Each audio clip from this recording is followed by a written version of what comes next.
Today, I'm finalizing the presentations, and as I'm PhD, actually, I'll try to add a little bit academic flavor to what we've heard before. So, Brett is from New York. Let me show how people might react on banking in New York. So it's Assault on Wall Street. Actually, that's the recent movie. What happens, the simple New Yorker, the security man is losing all his life savings due to some financial organization, and you see that what happens, actually, he strikes back. Now please play the trailer. What's our risk? 12 billion. It's time to dump the certificates. Right now! All right, let's go, people! Let's go, let's go! The bank called. What's going on with my funds? Your note's been delisted from the exchange. I've lost all my money. Our priority is saving this company, not the clients. You can declare bankruptcy. So you're shafting me. I'll file a lawsuit. I'll get my money back. I'm sorry, Jim. I'm sorry, but we're gonna have to let you go. It's the banks. I'm gonna get the money back. I'm gonna fix this. Is someone targeting Wall Street?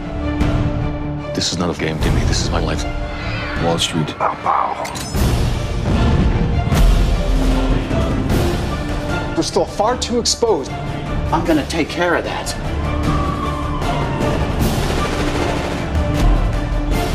I've been watching you. You cook the books to get your bonuses. Why should I let you live?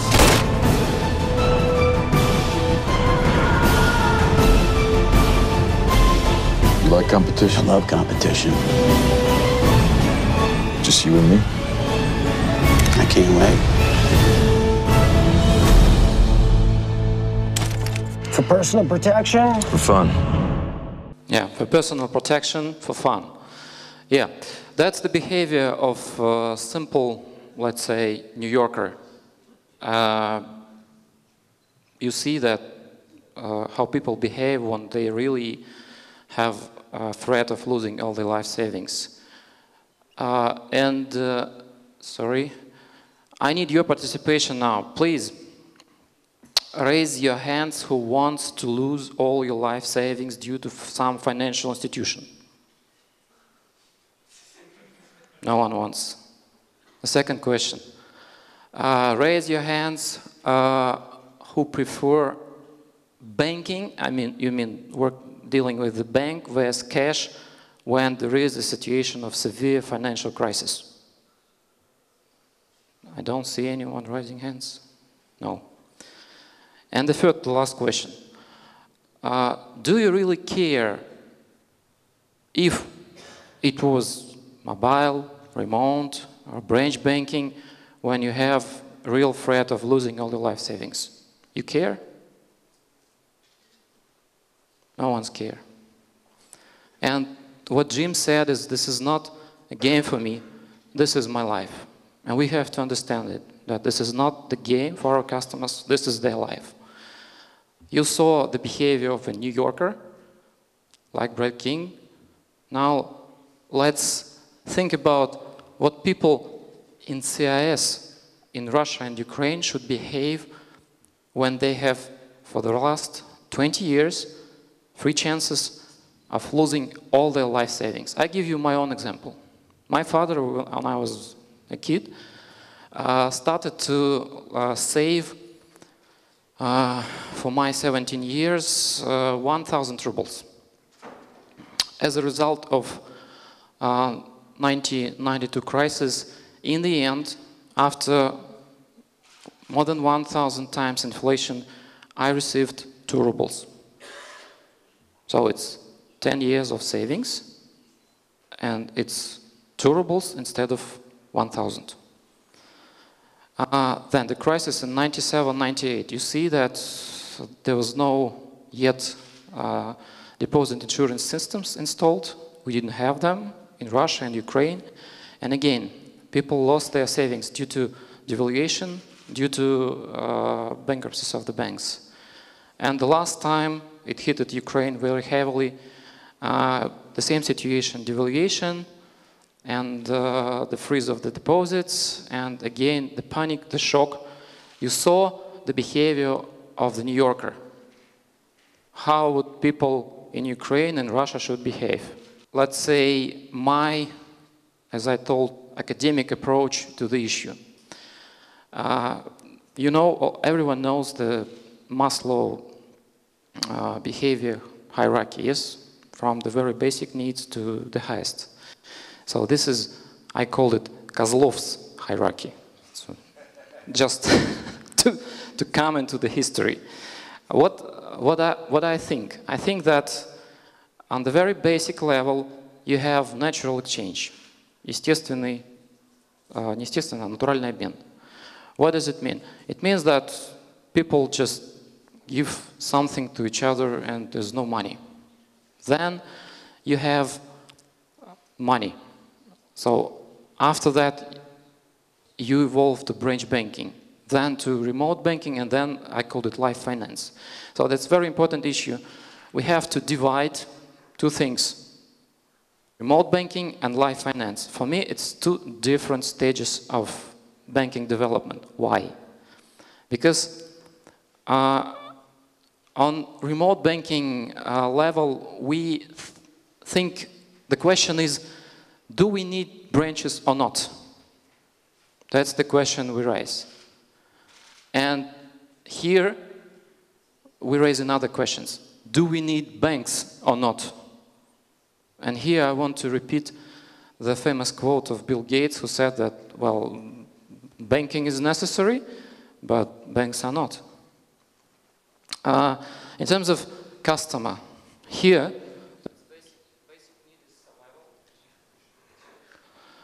then we need utility, just ease of use.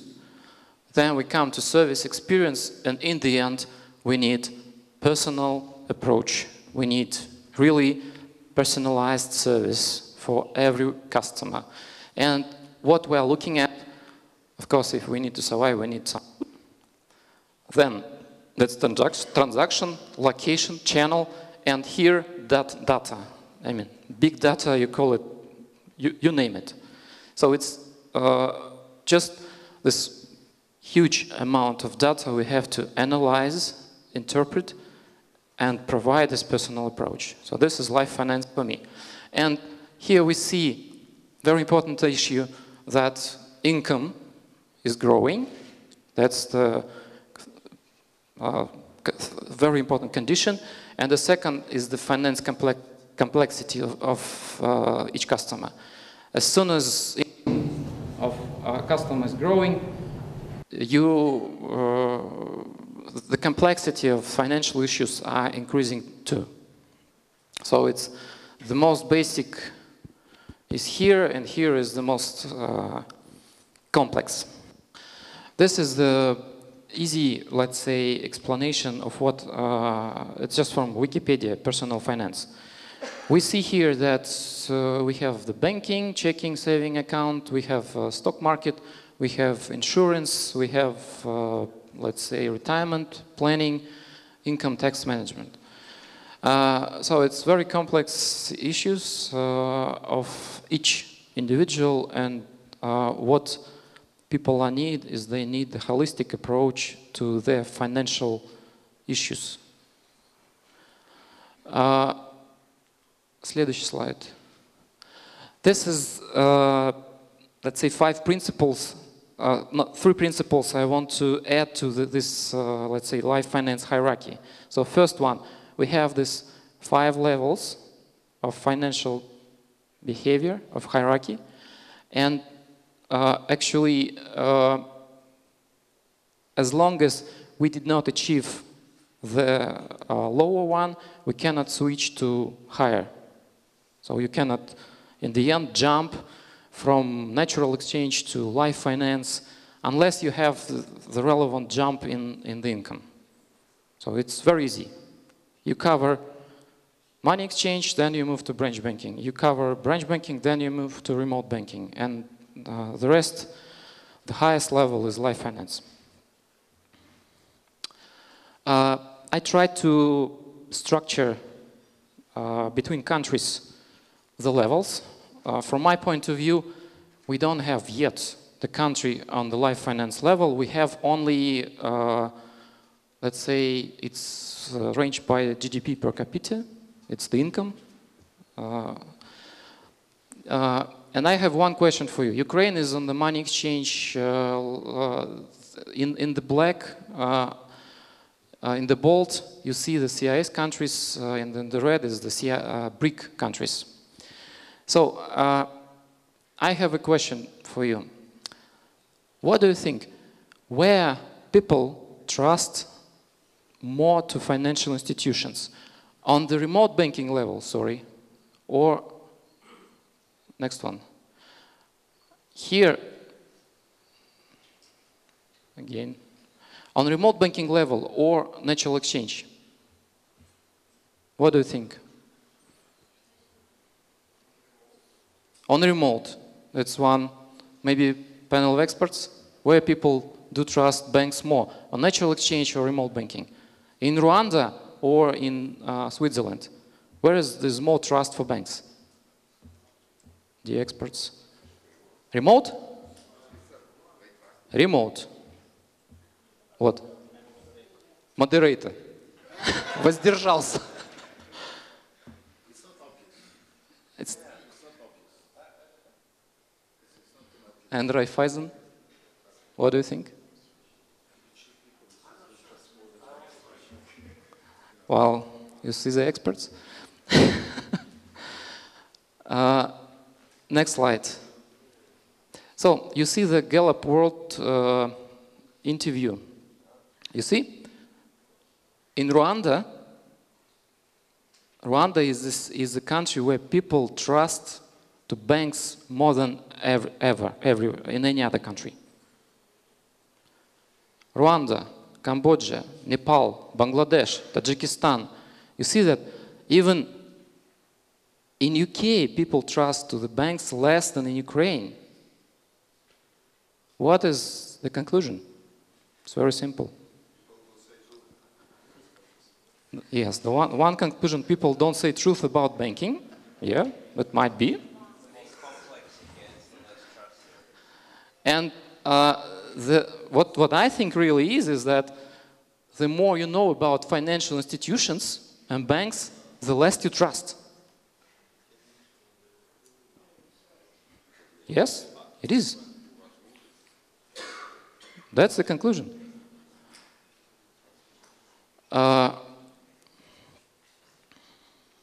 Next slide. Let's talk about this evolution.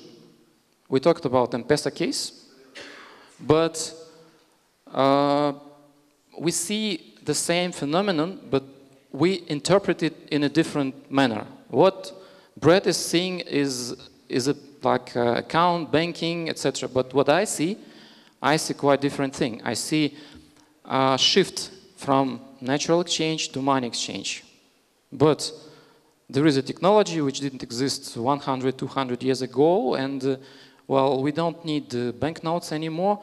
We can transfer cash from each other.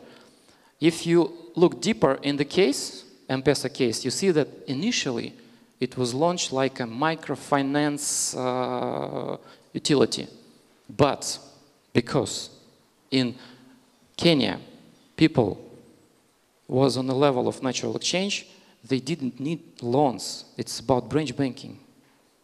And they started to use this utility for simple transactions. Utility, transaction, it's the money exchange. So you see this sort of branches, look at them, these metal cages. That's today in Kenya. The second case, a century ago, from money exchange to branch banking.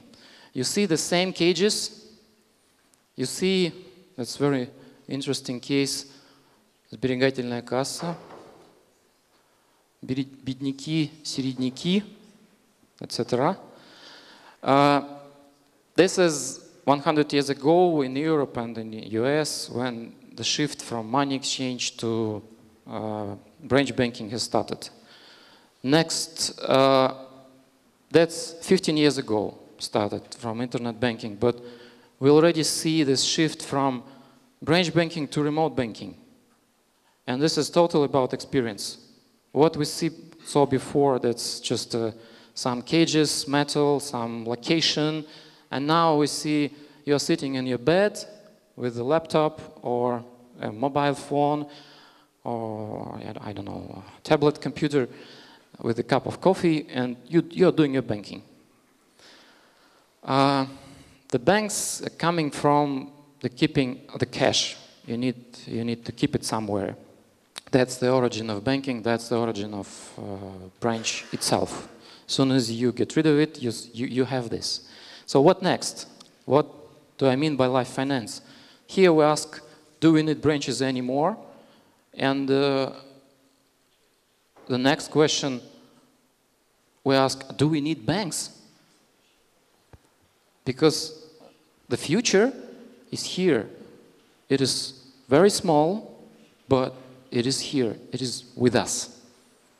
For me, it means that Mint, Movin, Brad King, let me introduce, Personal Capital, Vodafone, Google Wallet, PayPal, Bitcoin, and vice versa. This is providers who will challenge the banks in the near future. That's just to wrap up what I've been talking about before. You see the levels, and I guess you know what commodity is. Commodity is something that you trade at the very, how to say it? It's just one differentiator is the price. It's cheap, I buy. It's expensive, I will not buy. I buy somewhere else. So first it was item. I trade in natural exchange. I have pencil, you have pen. We exchange it, and that's it. Then there is some, let's say, third-party merchant who have goods, and the money starting to appear. Then, as soon as you have a lot of money, the branch banking is going on the stage, and that's the place where you bring your cash. So it's physical cash. Then remote banking, for me, it's non-cash money. It's when there is no physical, let's say, physical money. And the last one, the banking itself becomes a commodity. It means that the only thing we need is just an interest rate for deposit, and everyone can sell it. So it's, again, the distribution is in the hands of live finance providers. And we saw before in New York, what he did with banks, in Ukraine, in Russia, the loss of trust to existing financial institution and banks leads to rise of new live finance providers. That's the issue. That's the problem for banks. Ukraine, you see that the green is the US penetration of internet users, and Ukraine is in red. So it's exploding. But from my point of view, technology does not determine the system. It just influences the speed of change. It can be faster, but the system determined by another issues. And this issue is actually trust. I guess all of us working in banks or close to banks, and we know what M2 and M1 money quantities is. Yes, I'm finishing. So you see that in US, for every $1 in cash, we have $4–5 in deposits. In Ukraine, for every, let's say, hryvnia we have less than or about 1 hryvnia on deposits. It means that people do not use banks, they prefer cash. And this was said by all of our experts today. By our estimates, we have our own, let's say, approach. In Ukraine, we have, in addition to the currency, the hryvnia, we have about 26 billion US dollars on the hands of the people. And they also use it for saving, for transactions. That's the branches. The huge rise in Ukraine before the crisis and then slow decrease. And my final, let's say, conclusion, first, sell branch banking before you sell remote banking. That's my, let's say, vision of Ukrainian banking market. What does it mean? There was a step back. So before we developed in the branch banking, then due to the crisis, we stepped back to the cash. The second, according to this life finance hierarchy which I proposed, branch banking is developing, and we know a lot of banks who open the branches today. From my think, I do not exclude increase the number of branches today in Ukraine. And what I mean by mixed approach, I mean that we have to understand that when the customer comes to the bank, that's the main channel to advance him to remote banking. And that's the main channel actually to sell remote banking to the customer. And what Brett has said about this Singaporean bank, actually we need branches even for this. We need 5, maybe more years to convert people from branch banking to remote banking. So 5, 10, 15 million of inhabitants, it takes time. And actually that's it. Maybe one last thing. It's just a small quiz in the end. Do you know this guy? Who is it? Gumilyov? Yes, that's Gumilyov. Because this is a hint, Kiev and Rus, Kievskaya Rus. And he introduced, he's a great historian, very interesting notion. It's called aberration of proximity. From the historical point of view, for us, significant, there is a significant exaggeration of recent events in comparison with the earlier. It means that for me, the people, the 5 people who died yesterday is more important than 20 million in World War II. Looking at the development of banking, we have to take into account this aberration of proximity. We have to look at it and the development, and we should not cover only 10 or 15 years of banking history. We have to look at the, let's say, centuries. Thank you.